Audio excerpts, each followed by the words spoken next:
अस्सलाम वालेकुम व्यूअर्स, मैं हूँ फ़िज़ा और ये है खाना पकाना एंड व्लॉग्स यूट्यूब चैनल। आज मैं बनाने जा रही हूँ चिकन जलफ्रेज़ी। बहुत ही इजी, बहुत ही सिंपल सी रेसिपी है। आप इसे गार्लिक राइस के साथ या चाइनीज़ राइस के साथ भी सर्व कर सकते हैं। नान और रोटी के साथ भी ये बहुत अच्छा लगता है। तो चलिए मैं आपको बताती हूँ ये कैसे बनता है। इसके लिए मैंने बोनलेस चिकन लिया है, तकरीबन हाफ के जी मैंने चिकन लिया था और इसको मैं छोटे छोटे पीसेस में काट लूँगी। पीसेस जो हैं वो इसके छोटे ही रखने हैं, फिर मैरिनेशन जो है वो अच्छे से होगी। अच्छा, अब शिमला मिर्च ली है, एक अदद मैंने बड़ी शिमला मिर्च ली थी और इसे मैं क्यूब्स में काट लूँगी। स्क्वायर शेप में काटना है इसे, ना बहुत ज़्यादा बड़े ना बहुत ज़्यादा छोटे पीसेस हों, और ये मैंने काट लिए हैं। अब प्याज लिया था मैंने, एक मीडियम साइज़ प्याज लिया है और इसके भी पीसेस ना बहुत ज़्यादा छोटे ना बहुत ज़्यादा बड़े हों। इस तरह से दरमियान से काट लेने हैं 2 पीसेस में, और इस तरह ये इस शेप में काट लेने हैं। टमाटर लिया है एक, टमाटर जो है वो आप 2 भी ले सकते हैं, बारीक बारीक इसे काटना है। अब मैं चिकन को करूँगी मैरिनेट। पीसेस जैसे कि मैंने पहले भी बताया, अगर छोटे होंगे तो अच्छे से मैरिनेशन होगी। नमक हस्ब ज़रूरत, लाल कुटी हुई मिर्च मैंने 1 छोटा चम्मच ली है, काली मिर्च मैंने आधा छोटा चम्मच ली है, केचप है 2 टेबलस्पून, आप चिली सॉस भी इस्तेमाल कर सकते हैं साथ, 1 टेबलस्पून सिरका और इसके साथ ही 1 टेबलस्पून सोया सॉस। और इसको अब मैं अच्छे से करूँगी मिक्स, और इसे अच्छे से मिक्स करने के बाद तकरीबन 1 घंटे के लिए इसे रख देना है। दूसरी तरफ मैं अब पैन में मैंने ऑयल लिया है हस्ब ज़रूरत, और 1 टीस्पून लहसुन का पेस्ट जो है वो इसे मैं ऑयल में फ्राई करूँगी।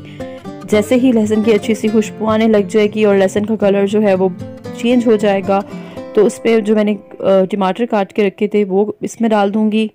अब टमाटर और लहसुन को अच्छे से ऑयल में भूनना है कि जो टमाटर हैं वो नरम हो जाएं, और जैसे ही टमाटर नरम हो जाएंगे तो उसके बाद उसमें मैरिनेट किया हुआ चिकन शामिल करना है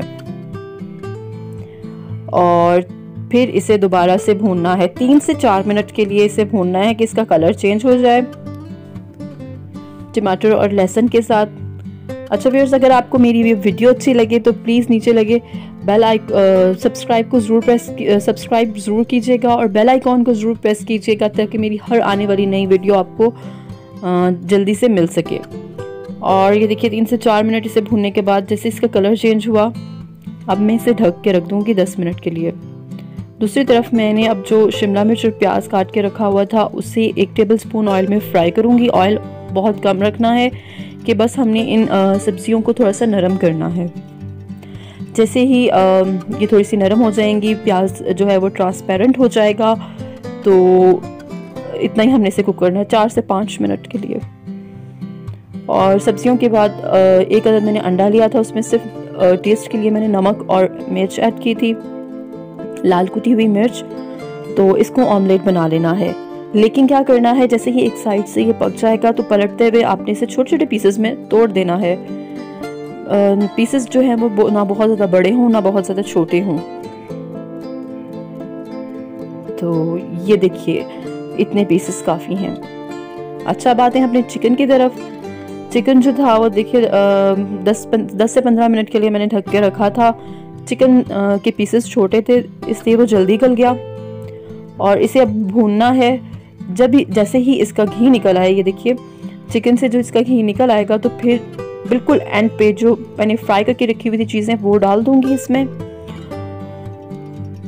जैसे ही चिकन घी छोड़ देगा फिर इन फ्राई की हुई सब्जियों को और अंडे को डालना है बिल्कुल एंड पर, और तकरीबन 3 से 4 मिनट के लिए इसे दोबारा से भूनना है।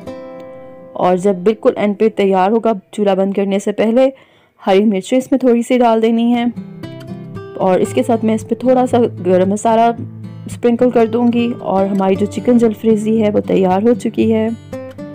ये देखिए व्यूअर्स, बहुत ही आसान और बहुत ही टेस्टी सी रेसिपी है, तो आपने ज़रूर ट्राई करनी है और मुझे कमेंट्स बॉक्स में ज़रूर बताइएगा कि आपको मेरी वीडियोस कैसी लगती हैं। मुझे इंतज़ार रहेगा। शुक्रिया।